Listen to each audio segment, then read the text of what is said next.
Hello and welcome to Dungeons and Drama Nerds. My name is Nick Orvis, and today I am joined by our very own worshipful company, the cast of our run of Stillfleet. We're here to talk about the game, the story they all told together, and the kinds of stories that Stillfleet allows us to tell. So one last time, let's all go around and share names, pronouns if you'd like, and roles in the campaign, starting with Ben. Stillfleet, Stillfleet, Stillfleet, Stillfleet, Stillfleet, Stillfleet, Stillfleet. Sorry. That's great. Thank you. Yeah, great. So moving on. We're behaving like a cult already.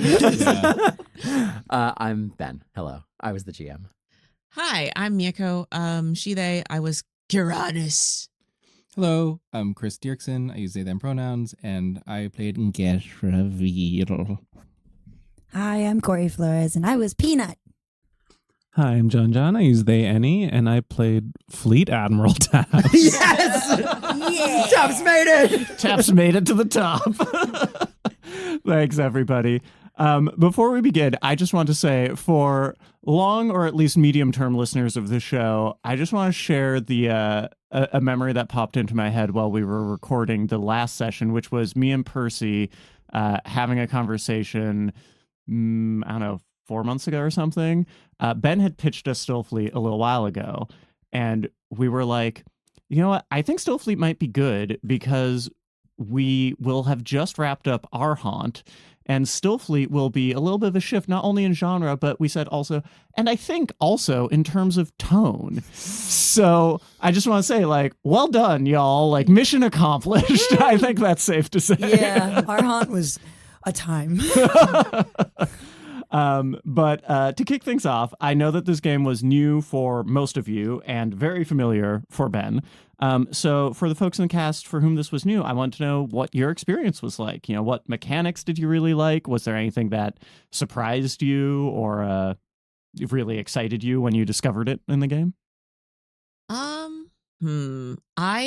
don't play a lot of like sci-fi games. I'm more of a fantasy person. So sci-fi is new to me. So I was like a little concerned about how the mechanics were going to work. And when I read the rule book, I was like, it was hard for me to wrap my brain around it. But essentially I became a witch. So so it all worked out in the end, a sci-fi witch. Yeah, I think it was interesting mechanically. Because you don't have modifier. The dice are your modifiers, right? Like your various skills. Like by that being the case, your sort of like margin for error is very, very small.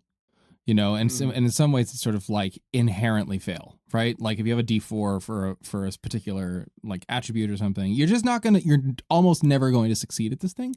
And like, and you might like, but so then when you do succeed, it's like everything's a crit. You know, every success is a critical success. And so the feeling of absolute overpoweredness in this world is, I think, very real at like first level, essentially. Like we got to second level and we were like, well, let's just mop the floor with these people. Yeah. But at the same time, as Ben sort of mentioned in the last game, like that's not a guarantee. They could just as easily just one shot you at any given time because you're only level 2, right? And so like that, I think, was the biggest adjustment to make as far as like mindset of this whole thing, which it sort of like encourages sort of like reckless abandon at all times, which was challenging because I was playing a character who was like all about not being reckless in this world. But I love opposition, so I don't know. It was a lot of fun. I've played this before, so I don't get to comment. Yeah, I was mostly excited to roll a D12 a bunch of times because I was like, we never get to use you, buddy. But then also like going through the book and being like, it's such a rich like lore book and like a rich like setting book on top of it. And then so like everything is all very aesthetically woven in a very nice way. So I feel like it's very easy to immerse into the world, both through the mechanics and just through reading through the book. I would disagree. I actually had a hard time. Yeah, because there is so much lore, and all the lore felt incredibly relevant. You know, like to operating within the world. That like I think we can all agree at the very beginning we ran away from those void elves because we didn't realize we were supposed to fight them. And like that's actually just the lore of the like if I had played this game before, I would know that. Mm-hmm. You know what I mean? Like there were a lot of things about like the stakes of certain things happening I just did not understand until I received consequences for my actions as a result of them. And like, you know, running away from the thing, and then also like how bad it is that there is a, you know, a ballot like the Esteresk, like a portal to Spindle that the Void Elves would have. Like I just didn't like all that is sort of like layers of lore that like felt like prerequisite knowledge. Do you know what I mean? Yeah. And I will say, like, yes, and Mhm. I think the choice to run away from the Void Elves, who like had a starship that they were using to abduct people, like that was a good choice because you were out of your depth, like totally out of your depth, and your characters would know, like, I guess technically we're supposed to do this, but like then you see it and it's like I can't fucking do this. Sure. And then the same thing with like the portal is like it's a thing if you read the handbook, like.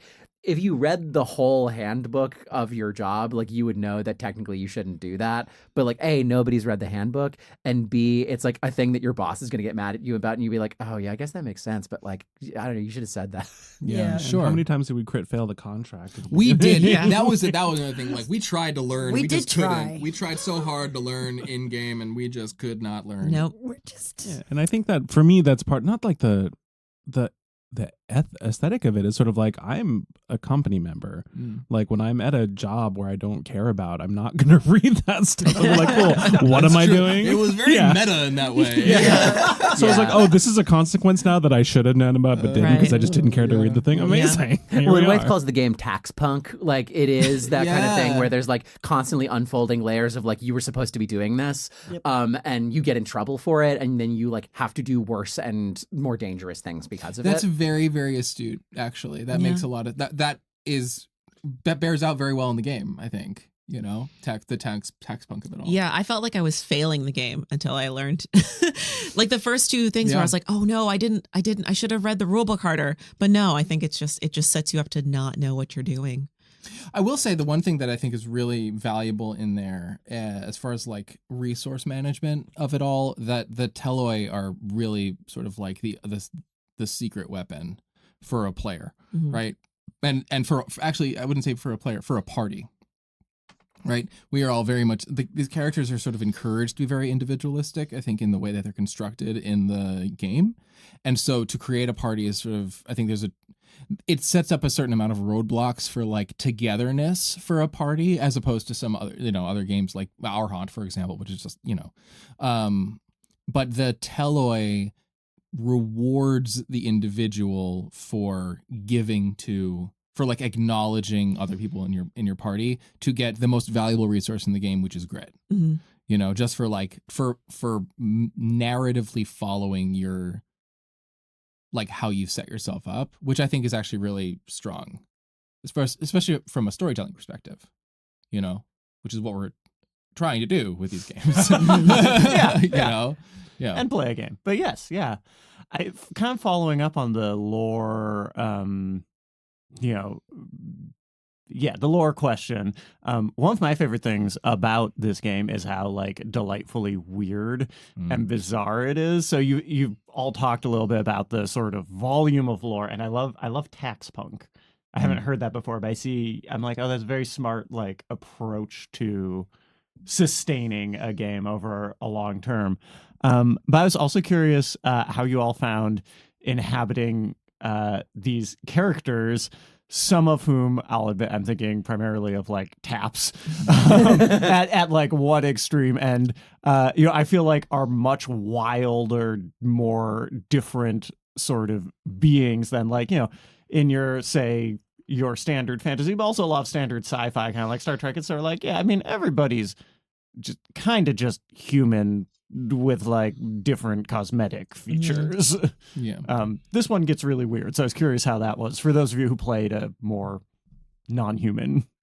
I mean, probably the most non-human kind of creature in the entire game you played, John. Yeah, and I think when we were in the Discord before character selection, someone was like, "There's legs," and I was like, "I'm that," like, because it was the most interesting. And I think I'm trying, like, there's a draft for this, but it's like the bizarreness of the world was not in itself that bizarre, because I feel like we're living in really bizarre times. Mm-hmm. And so it's like, this is almost more manageable for me than, say, you know, as the day of this recording, like the collapse of TikTok and what that means versus like, you know, tomorrow's inauguration. I'm like, yeah, things are going to get really weird. Yeah, and day so. one was election night. Yeah. So like, sort of, I'm taking a lot of joy in relishing in the bizarre of this, because I feel like this is more normal than what we're about to experience. Honestly, it was a welcome catharsis. Yeah, the escapism of it was actually very good. Yeah, it was nice. Yeah, I remember afterwards. Thanks for keeping us. Thanks for not bringing in literal, like, you should have an insurrection, Ben. We're like in the game, everyone's like just like quietly nervous, like, well, maybe Kamala's probably gonna lose tonight, and then you're like, why don't we all do a January 6th thing? Like, why don't we kill a politician? Yeah, sounds good. I mean, I will say in the like long running playtest that I did with Wythe and a couple other people, in one of the adventures that we did, my character, I played an Ox, a hologram. And we like also stole a starship, of a way different starship, because it was basically, we used a space shuttle to steal it, and we were going to like fly it down to Kalayat to show like the power of this faction, and I rolled a 1. And so we were doing like a cool backflip, and then we just did a 9/11 to January 6th. Like, we ran it into this like Capitol building, and like we all somehow survived. I was like unconscious. One of us could teleport, to the hell scientist just teleported all of us away, and we were like, whoopsie. Yeah. If we get taken off the air, now you know why. Yeah, I don't think that'll But it's the happen. kind of thing that happens when you have like way too much power in a game. Is like you cause like a cataclysm by just like rolling a 1. Yeah. I think it was interesting. I think what's interesting, you're just speaking to that idea of sort of like the bizarreness of the space of it all. I think what was challenging within that, the only thing that is challenging in that is like Taps is a character who is inconceivable. And like to conceive of the inconceivable is sort of like a fun place to sort of play in, because it does give every single person's imagination like permission to not know, and also permission to just have their own idea of what it looks like, you know what I mean? Which is kind of fun from a setting perspective, for sure. I think it's fun too, because like even if you're a human in this game, like we had 2 human characters, Kyrannis and Geshra, and you were both like terrifying space wizards. Well, to be fair, we were. That's very literally what it tells us we are. We are like we're humans, but everyone's like, you're not, and we're like, you're right. Yeah, we've been corrupted so far beyond the standard amount of humanity that we are something else entirely. It was fun to do. I don't know. How did you feel? Like, I feel like it's interesting because we both came from that. I feel like we both came at that from 2 very different perspectives and ended up in very different places. Yes. I don't know. I felt like I wanted to play it very noir. And yeah, I wanted to play Kyrannis as very noir, very edgy, very edgelord on purpose. Because that's just not who I am. And so it was interesting seeing her, because I had done as much research as my brain could comprehend about like what this character's powers were. And then when I leveled up and I was able to become like a cult leader, then I feel like it took her in a very different direction, where I just wasn't expecting to become like, because it was essentially when I first did Kyrannis, I was like, oh, she's kind of a loner. She doesn't really like people. And then all of a sudden I get this power to make people like me. Yeah. And I was like, fuck it, I'm going to run with it. Yeah. Yeah, it was really interesting. And my character did, I don't know what Geshra was doing.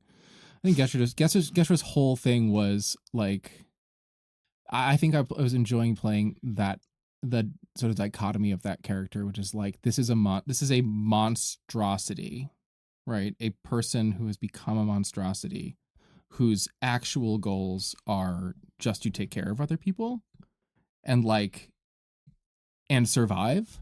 And while also recognizing that like others view that they are changed, they are weird, right? And like, so that's the voice is just there because it's the only thing I can do to actually like exhibit the fact that people are weirded out by this person. But to play with like the idea that like people are naturally repulsed by this person, and yet if they just weren't, then Geshra's gonna help. You know what I mean? Geshra's also a fucked up freak who is sucking life force out of people constantly. Like that is the like moment to moment of that character, and it is like it is terrifying. And then like sometimes putting the life force in other people.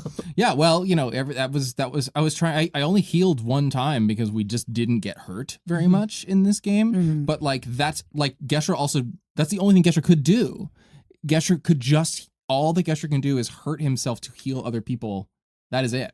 And like drain. And that's the and like to like replenish and like so and then had plant shit, you know what I mean? Like I had the ability to hurt people through plants, and like that worked the one time, you know, when there were plants around. But like more or less, you know, like because of the way the game, like this Geshra would have been a very different experience playing had things gone poorly in combat, right, and not poorly in lore gathering. You know, well, which is to your actually point, very if you had interesting. gone somewhere else as a group, like there was an entire alternate like thrust to this where you went to the Lakelands and like learned what those people were actually like, and like got involved in like a weird like interdispute between them, between like quote unquote nationalists and like farmers, basically. And that was going to be, that could have been a completely different scenario, which like Voidev still would have been involved in, but probably in a totally different way too. Sure. Yeah. Like we could have gotten a sort of a predator scenario. But I think that's also actually, now I'm thinking about monstrosity in the sense of like monstrosity in this game, right? Like this is a character of like legs and like a shape-shifting bear person. Guinea pig. Right, a guinea pig person, excuse me. Or like and I'm the weird one.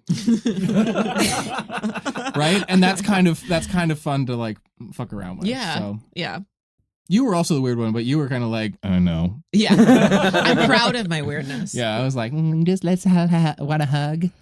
Well, and yeah, I think also like the way the dice roll, like people liked Kyrannis. yeah, it was great.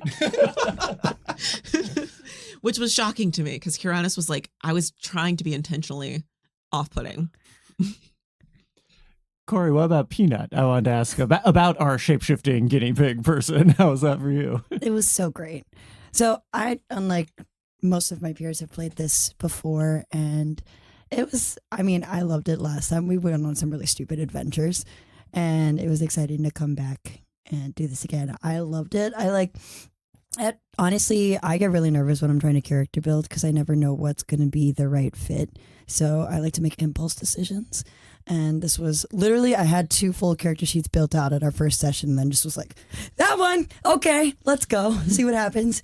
And it was great. I think it was fun. I wish I'd had a little bit more opportunity to explore a lot of the different things, like a lot of different powers. The last time that we played this, we went on for months and months, and I felt like I was able to almost exhaust my potential to a certain extent.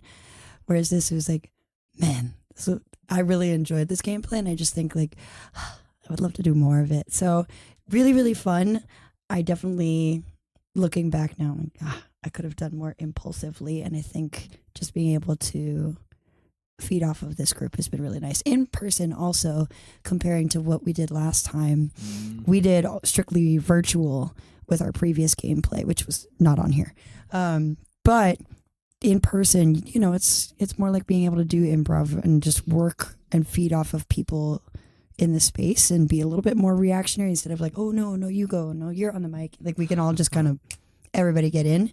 So yeah, it was really, really fun. I don't know. I saw the character and was like, I want to make this as cute and obnoxious as possible. I just think it's just such a fun conflict. So imagining this huge, like, basically imagine Master Chief from Halo, but then with the head of a guinea pig. Like, of course that's what I want to be. Are you kidding? It's amazing. How do you see yourself in the And as mirror? an action scientist. It's a Fortnite skin is what it is. She's just a girl. Ben, I also did want to ask about, as Kory mentioned, you two have played Stillfleet before, and you have been like pretty heavily involved in Stillfleet, like This is not my Stillfleet first time community, playing I'll say. Stillfleet on mic. Yes. Yeah. So I was going to ask if you could tell us a little bit about that and how you brought that to the game, or what that helped you bring to the game. Yeah. Yeah, I love this game system. I think it's just really good. And like there's other games being released in it too. Like, I mean, we were just like out in the living room when like Blister Critters, the like post-apocalyptic Looney Tunes came out. I was talking about we're playing a game called Picaro, which is like sort of more D&D, but like in the Carpathian Mountains. And I'm like a Lithuanian elf who's like a undertaker. And there's like Danse Macabre where death doesn't exist anymore. It's all kinds of like different settings for what's like a really good rule set. And like ultimately it's like the stats, which are good because like rolling different dice that have different levels of power based on what you're good at is fun and very straightforward, and makes it makes the randomness less like random feeling and more like I'm doing something that's a little random, but that like I have a lot of control over. And so like if I get a bad roll, I still fail, but I was probably going to get a good roll if I was doing something I'm good at. And it's then like how hard is the thing you're doing? And then the powers, because basically you can just like make something happen. You can make something really fun happen, completely shift the narrative left, and everything has to pivot to it, which is a lot of fun. And you can mold that to many different kinds of stories. And so I love the setting of Stillfleet, but it's like the rules are really good for kind of other ones too. It's making me think, like what I'm curious what, and this is a question for everyone, what you would call this sort of genre, like beyond, because there's science fiction, but there's like a big difference. What? I don't know that this It's would. science fantasy. Yeah. This is. I think this is Fantastic science. It's future fantasy. It's more than it is science fiction. Yeah. Sorry, go on, Kory. No, it's like science mechanics in a fantasy setting. Yeah. And I was wondering, kind of pacing wise too, is there? I'm trying to figure out the term for. I'm like, is it almost pulp or something? Yeah. You know, I'm trying Yeah. to like that kind of gonzo I think action. pulp is a good word for it. Tax punk pulp. Yeah. Yeah, tax punk pulp. I like that. Yeah. It seems to. I was thinking about this as Kory was saying, but this setting, the way that this system works, it seems to lend itself to either a one shot or a very long campaign. Yeah. Right. Yeah. And in between is little. And what we try to do is a little bit in between, which actually is like it made me want to be like, well, we got to level up again. You know what I mean? Like I need character progression through leveling.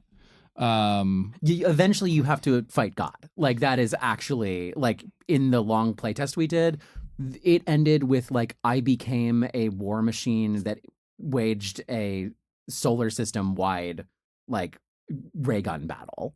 Fantastic. Because that was the Fantastic. only That's place to go awesome. up. Yeah. And I think that's interesting. And then also because it is so like, yeah, I think that's an interesting like balance to strike. You know what I mean?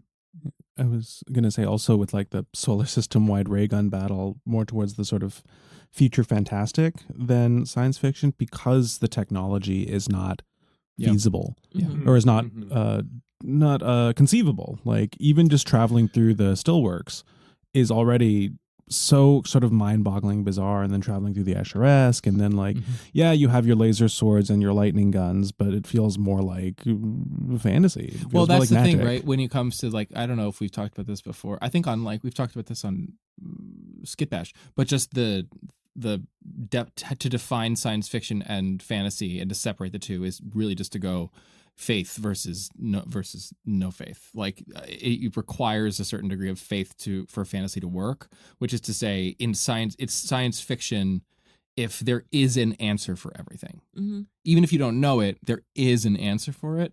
But I think actually, as we're talking about this, the Escher-esque and the inconceivable is what pushes this into fantasy, because it's not just that there is an answer for it, but it's one that you have to make up. Yeah. Right. It's like, it's an inconceivable answer. So even I think that's where it goes for me. But And again, horror too. I think there is a lot of horror. there's in this game lot of horror. because of how terrifying like advanced technology is. Eldritchy. Like, honestly. several of you became nanites. Yeah. That doesn't feel good, probably. Felt Not pretty me. great. Yeah. Yeah, I'm just. Oh, thank you. I'm thinking now that I think it's Arthur C. Clarke quote that's like, any sufficiently advanced technology is indistinguishable from magic. Yeah. Yes. So yes, it yeah, is. It's Arthur C. Clarke. yeah. That's very much in that vein. Mm. This is a little bit of a pivot, but I did want to ask about the this game has, I would say, sort of avowedly anarchist or anti-capitalist politics, like written into the book of the game. So I wanted to ask about the and all y'all's relationship to it. How did you expect it to kind of play out the way it did? For those of you who've played before, is this sort of like entrapment to Were we expecting capitalism escape? to win? Yeah, well, yeah. To that be our is sort of escape to freedom? No. But also, yes. The easiest way to get out of a work situation you don't like is to find a new one. Which I was not expecting. I thought those people were going to get instantly disintegrated or turned into cultists. That was great. It was an opportunity. What can I say? I was like, well, resources I can manipulate. Yeah, no, that was great. I think it's interesting because I think maybe me and Kyrannis as a character, like the marriage between the two of them, when I play tabletop games, I get so focused on the mission and completing the mission and not dying and leveling up at the end of the mission that I lose sight of like, oh, this is what I can do. I can escape this system of like, do the job, return, get paid, do the job, return, get paid. And so when you brought up the idea of like, oh, let's just run away.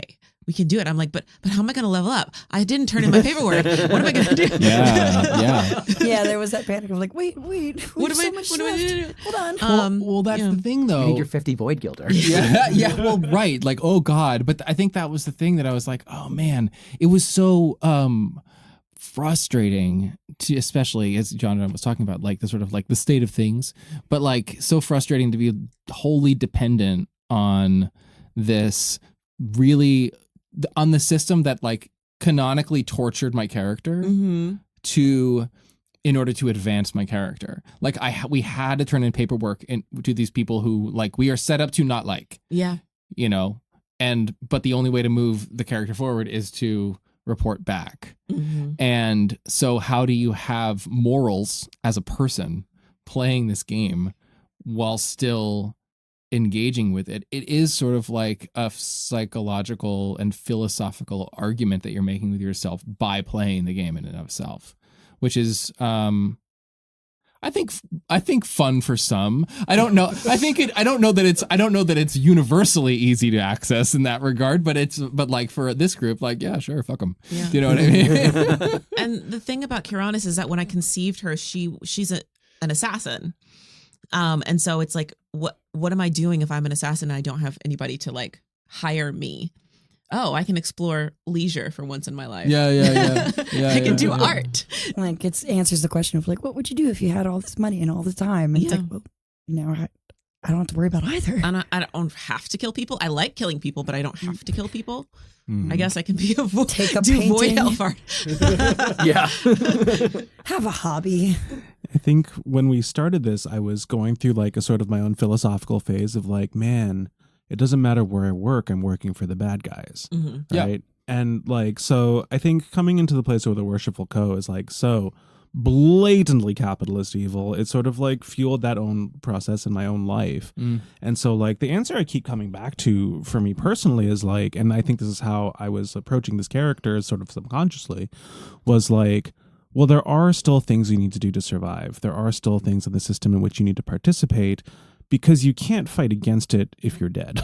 Yeah. Right. And so like, what is the level at which I'm willing to compromise my beliefs, my morals and standards in order to get the things I need to survive, knowing that I can build to a place that I can then shore up my morals later, So it's like, when at the end it's like, let's run away. I was like, well, if I'm the first Hrine still rider, there is a level of debt I now owe this. But then at the Hrine at the same point being like, how much do I actually care? I live in 12 dimensions. Yeah. So it's like, what are the, very Augusta Boal, right? Like, what are the invisible rules we're placing on ourselves because we assume that they're there? And so I think that's something very interesting about having the be both your benefactor and kind of your enemy at the same time, because you realize how much of systems ask you to oppress yourself for them. Yes. It's like being an artist. Yeah. I intended that. Sure. I was curious, Ben, because you've played, I think, several games of this. Yeah, is this a common trend? The movement toward escape. It's what the whole game's about. Okay. Yeah, it's pretty much any party will naturally either become a greater level of stooge doing worse things for the company, or they will rebel against it in some way. And in some games, you'll see people sort of rebelling against it by like being really bad at the job and like failing horrendously as they like fail upwards within the company. And then others like truly just like, try to blow up Spindle or whatever. Like, yeah. I mean, we love malicious compliance, though. I think that's so much of what we did is going through as a group. We were like, well, we technically did what you asked us to do based on this paper. So like, at no point were we overtly rebelling until we had the chance to fully break away, because they sent us to a huge eldritch technological piss ship and we're like, bring this back. And that's where the conditioning kicks in, where you go, oh, well, I was told to do it, so I should. But then someone has the creativity for once to be like, well, what if we don't? And then everyone goes, oh, wow, a different option. Right? Like, but it always takes one person asking, what if we didn't? Yeah. And, I think that's, for me, sitting on this little like sort of pedestal soapbox right now, being like, that's what the next 4 years is going to be about, right? Like, yeah, in a lot of ways. But I think also it's like, even if like the staff of an aircraft carrier decides like, we're our own aircraft carrier now. Like, what happens? They get bombed. So it's like, how do you like as a couple people do anything at all to change like the bad system that got you where you are? And that's a really tough question to answer. And I think this game sort of brings you to like, that's hard and we should figure that out. And we probably need more people than just a couple. And that is like, good thing we have a cult leader. The answer to all our problems is start a cult, right? Yeah, work for Hubbard. But it's all, like when we talk about like malicious compliance and things, like I think a lot about the sort of anti-trans school law in North Carolina, where they're like, if your child uses a name that is not their legal name, the teacher has to call the parent and report it. So the parents would be like, hey, so James went by Jimmy today, and that's not right. So I am legally required to call you. And if you don't like that, please call your senator. And every day, then the next day be like, hi, James went by Jimmy again. Right? This is the letter of the law, if not the spirit of it. And I am following it to a T. This is what has been asked of me. And so I think like that's where I get very excited by this game, because it's like, what is being asked of you? And then us being very explicit, being like, okay, like what is that specifically? Like, oh, well, the Void Elves showed up. We're well out of our depth, so we're going to run away, because it's like, yes, we're supposed to face them, I guess, but this is not the mission we received. Our job is to get Sharik Adams not killed, and then he got killed. I'd be very interested to hear this game played by a capitalist. Do you know what I mean? Played by somebody who's like, or someone who's like, oh, I love Elon Musk. I love it. I love what he does, and I love the idea of just unfettered capitalism and corporate control. I think it's really wonderful, and like it's so cool, and government is bad. A libertarian. I would love a libertarian to play this game. Do you know what I mean? And like, I just to hear the cognitive dissonance, and also, frankly, to stress test a little bit the lore, right? Like, could they do it? Right. And then I think the question is like, who's GMing it? Because I think, what running an adventure in this game is about is like, get the players to do something that sucks that like a company would make them do. Like to either like sign a bad deal that is going to like exploit a lot of people, or like do something like get some really dangerous technology that you're not supposed to have that's going to probably cause a lot of havoc. Or, like going into like a scary abandoned spacecraft that like might kill you. And all of these things are things that like anyone in that experience, if you are playing a real person, like anyone who has real psychology would be like, I don't like doing this. Yeah. And so, but then even if you have people who sort of, have a different level of consciousness playing it, it's still like, oh, I'm in a bad scenario, and like, what can I actually do? Yeah. Yeah. And I think it brings players to kind of a similar place of like, when I am faced with bad choices, where like most of the choices I can make are bad, what do I do to make it better? How do I be the hero? Yeah. Yeah. There was a funny moment in the last episode as well, where it's like we have the ship, and then I think Kory is like, we're gonna be tracked, and you immediately, Ben, were like, no, you won't. like, and so I'm thinking. Well, that about, guy said you won't. Right, but it's like there's even when we're trying to place our own obstacles in the way that we would consider it to be like lore specific or mechanically specific, you're like, don't worry about it. Just go like, you found the secret option, go see it through. And so I think that's also Secret menu. Secret menu item, right? And so I think it's a really sort of charming way to condition players as well to do that. And it's very much less of a like, okay, I'm going to roll to use a mechanic. It's also this group in particular is like, I want to do insert weird thing. Like we're in combat and Geshra sends an email. Right? Yeah. That was great. Well, you all had it covered. I was like, there's only one left, and okay, what can I do? Well, you D4 Warhammer. There's Benny Hill happening in the background. D12 now with the cult. When I leveled up, I was able to use my reason score for my melee attacks. So that was broken. That's a thing where it's like, oh, I'm really bad at this one thing, except I'm not anymore. Except now it's something that I'm perhaps better at than anything else. Yeah. Oops. Yeah. I mean, I also had something similar when I was building, because now I understood after we played why the combo was not allowed, and was like, oh, yeah, oh, whoops. Well, I think it was an interesting playtest because, like, what you discovered is that you were very powerful, and also that build completely melts through your grit. Like, yeah, and this is like the mechanics of this game, of this whole system, are basically you are melting through your grit. You're 20 or you're like 15 to 30 grit, depending on the kind of character you make. And once you have done that, you are going to die in like 2 hits. Mm-hmm. If you don't like run away. I am stunningly effective for 2 rounds. Exactly. And if the combat is not done by then, I'm screwed. Yeah. And because I mean, I think multiple times, like none of you had any grit left, right? Like, I think Geshra, you kind of kept yours pretty high by sucking it dry from people. Yeah. I literally from saved bad my people. ass in the last episode. I was down to 2. Yeah.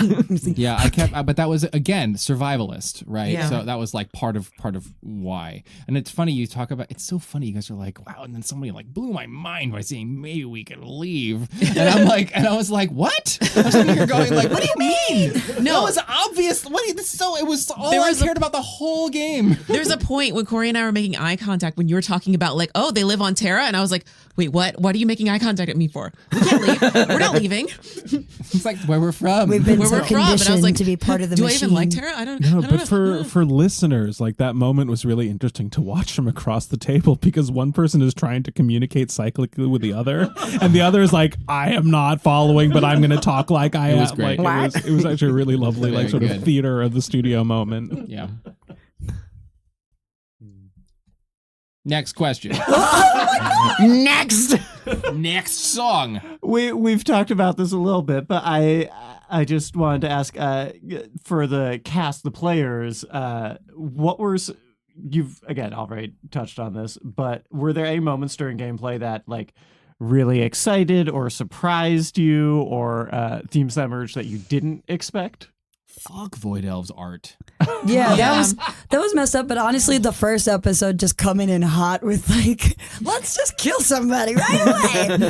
that was. I mean, we were all emotionally charged on that day. Yes, but that day. yeah, the art gallery was like, Yeah, I was oh my trolling God. you. I'm not sorry. No, I'm so glad you did. But literally, I remember leaving. I was like, what just happened? Look, one of my problems as a player is that I will yes and anything, and then I end up drinking piss blood, and I'm like, oh good. And so like it's kind of the surprise, I guess, was that how far this goes. I think having been on like many of like a handful of the Dungeons and Drama Nerds shows now, like they tend to follow within like sort of a traditional realm of what is acceptable, right? Mm-hmm. And then here it's like, how far can that boundary be pushed before someone goes bleh? And we did go bleh a lot, but it was more like we were more disgusted by the capitalism than we were by drinking piss blood. Yeah. Yeah. I've gotten on this horror kick recently, partially because of I'm working on my own project. I'm working on a novel, and so it's requiring me to like delve deep into like horror mechanics. And so when things are gross now, instead of being like, I'm like, ooh, yes. Describe it. Yeah, so that it does become kind of one of the themes then. It's like, what is actually monstrous? Because we use the term monstrosity a bunch, right? Like Geshra is a monstrosity. And, you know, Peanut and Taps are wildly inhuman. But like, what does it mean to have humanity in the face of capitalism? What does it mean to be monstrous in this world in particular that is like mycelium wrapped, right? Like, what does this all mean? So it's a nice way to sort of, as you know, as we talked about, like bringing a libertarian in, like how would their brains wrap around this sort of dilution of what the sort of one's like sort of moral compass is? Yeah. So what is actually gross? What was grosser, that we were turning people into nanites, or that people were turning people into art exhibits, or that the worshipful Co like wanted this? Yeah. Yeah. The Co is the most disgusting part of all of it to me. Yeah. Because like, what were they going to do with that ship? Yeah. Like, and I think that And we how can many all bodies? imagine the kinds of things that a company like that could do with, like, you know, basically the most powerful thing in existence. Mm-hmm. The fact that they were just willing to like throw money and bodies at it, like just make it happen. They were the scariest part, which is, interesting, because they seemed like the Void Elves were this other thing that did this like really freaky stuff. But the Co seemed like overwhelmingly all powerful in the moment. And so that's why when you suggested, oh, we can run away, I was like, no, we can't leave. Mm-hmm. They're going to track us down. They're going to find us. So yeah, that was the real scary part for me. Yeah, I think that the moment, there was plenty of moments, right? But I think the moment that I was like, oh, what? It was in the very first episode when the mob would not attack us. Oh yeah. That was and then the friggin', you know, like Mighty Morphin TikTok Rangers came out and they were going to attack us, but also weren't interested in us. And it was I was like, what am I supposed to do moment? And I think that was perhaps like the, oh, fuck. You know, wow, I'm so I think the first moment where I was like, wow, I'm really out of my depth here was the most surprising moment of like, I don't know how to operate, or even how my character would operate exactly how I am operating right now, which is by just not doing a thing. Yeah. And that's why I decided to puppet you. Me? No. Peanut. That's why I decided to puppet Peanut, because I was just like, I need time to process this. Peanut, do not move. Do not do anything with this box. I would have liked time to process things, but I didn't get to do shit. It was so frustrating. I think that scene was funny too, because it's like, oh yeah, like what are the kind of instincts like a normal person versus a cop would have? And I think you all had kind of normal person instincts. Yes. In the like, let's see, do we fire wildly, or do we do weird fucking shit to like try to get this situation diffused? Yeah. Making cabbages attack just to distract. Yeah, I think once the XD showed up, that was like a huge complication. And like when we talked earlier about like the lore making it difficult to enter the world, I think that for a moment to me, it wasn't about entering the world. I was already in it, but I was like, I don't understand the situation anymore. Yeah. Like based off off of our contract versus what the game proposes we do. Now we're in this like sort of shitstorm that we signed up for insofar as we were assigned to it. But now we have to navigate a situation that is way above our pay grade, that ends in explosions and kidnappings and turning into art installations, which is also well above our pay grade. So like that's where I was like, oh, right, the depth of this game is much more than just complete task, go back and get reward. There is the moral quandary that is part of the game, which is exciting. Chips! What you gonna do when the chips are down? Now that the chips are down. Well, now it has to stay in. God. Ben, I also wanted to ask you, were there any moments that were particularly surprising that you wanted to share with the players? Yeah, give us all compliments, Ben. Wrong-footed you. No, roast us.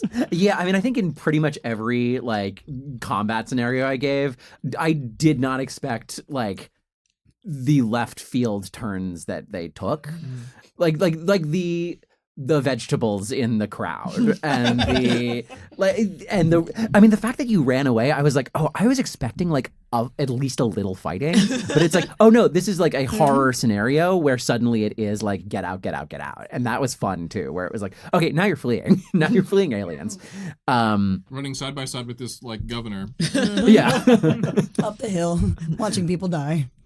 And then, like, you know, the way that you completely turn about it, both like talking to what's his fucking name? Vrog, the way that you like turned about on Vrog, like Vrog was gonna big dick all of you, and you turned it on my head. Stay in my apartment. As well as like the court case, right? Like when you were in the rebranding hall, you just like basically took over the court and we're like, so here's what we're gonna do.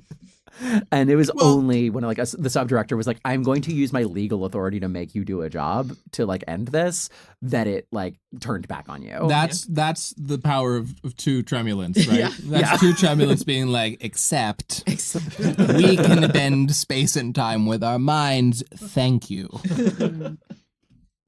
And that's what's fun about this game is like, you know, you can't really prepare for what's going to happen because anything can happen. And it can happen like instantly with a like, this has to happen. And now this is like the given circumstances of the scene. As we wrap up here, is there anything else that anyone had hoped to explore in the game and you didn't get a chance to? Things you would want to dig into if we were to continue this or come back to this? I would have liked to go to more places, for sure. I mean, I liked our cult, but I think it would have been fun to go to, what was it, the Lakelands? No. Yeah. Like, I was curious to see how things would have resolved there, just because we left a lot of mess. We didn't clean up after ourselves. And I'm just curious. Yeah, the political situation on Diercksen is It's a definitely mess. completely different. It's a mess, and you know, I think with our capabilities, we could have made it worse. I think now that I'm a cult leader, I think that would be fun to visit, to revisit if we were to do this again. Oh, yeah. To like go back to Diercksen and try and convert the entire planet in the name of peace, in the name of planetary peace, of course. I mean, we have access to good donuts. We could have just rebranded the spaceship as a donut truck. That's Just chef. Because I mean, I think in the next venture, it would be like the Co finds you, but also like the Mieko find you, who are a different kind of terrifying alien, who are a hive-minded fungus crab from Pluto. My favorite. Who are like super scientists. And so like it would probably be like a competing war over like getting this Void Elf ship. Or a donut truck. Yeah. We're just a humble donut truck, sir. Yeah. Donut is bread. Yeah, I think I'd be curious. I think there's different classes I'm interested in playing also. Like I would love to play a peer. I think it's so interesting. Like it's such an interesting like. For the listener, peers are sort of like mystics who can both like get a lot of information from like the great unknown, but they're also like super doctors. Yeah, like that's the thing. Like how do I play? Essentially, that's like I would be very interested to play Dr. Beverly Crusher.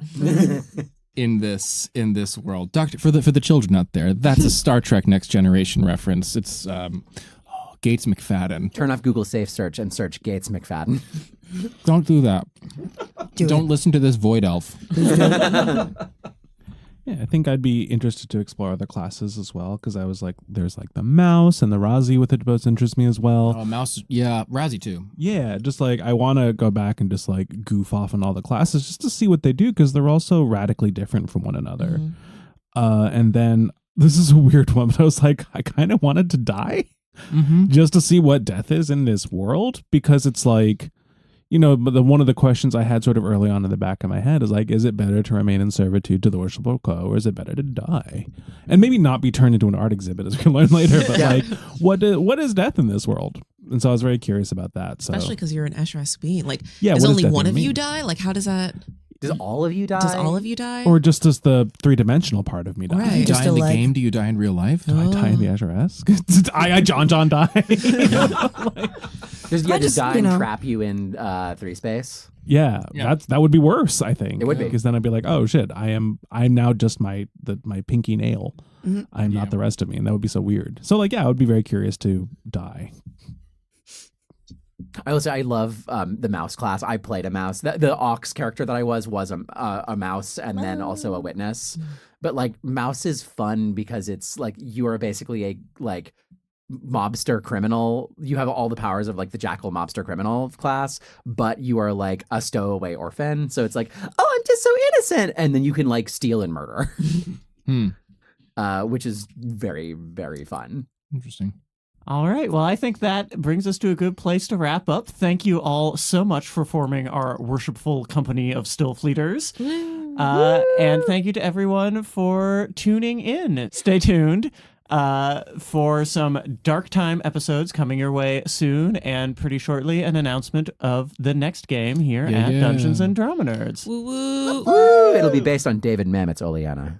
The TTRPG. Oh my god. Oh, we're going to have to find out who that group is. That's a lot.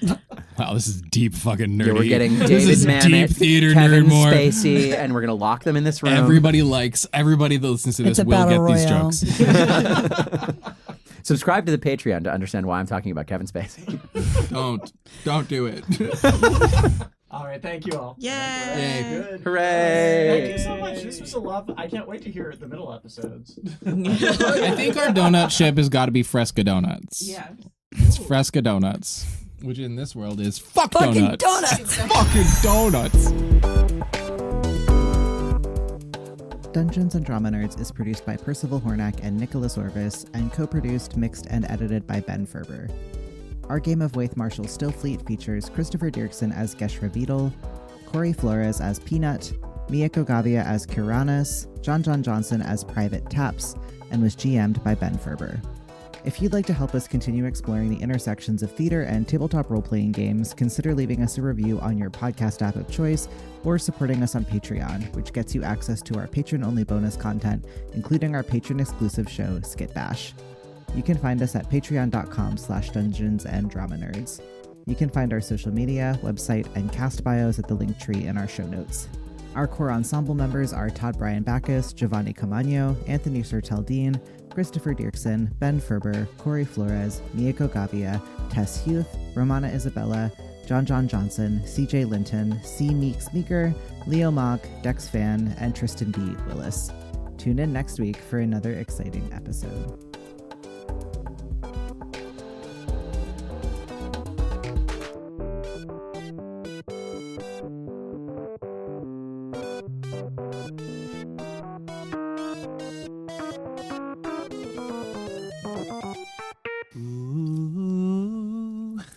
That was perfect timing because I turned it on. Yes. Sibilance. All right. Stillfleet. Is this like we say its name 3 times and it appears? Is it a tongue We say it. That's why we had scheduling issues, because we didn't say its name 3 times into the mirror. We should, yeah. Really gets to it. Oh god. Fucking idiots. That's how I got Wythe on the show. Is I just said his name 3 times into a mirror and he came over.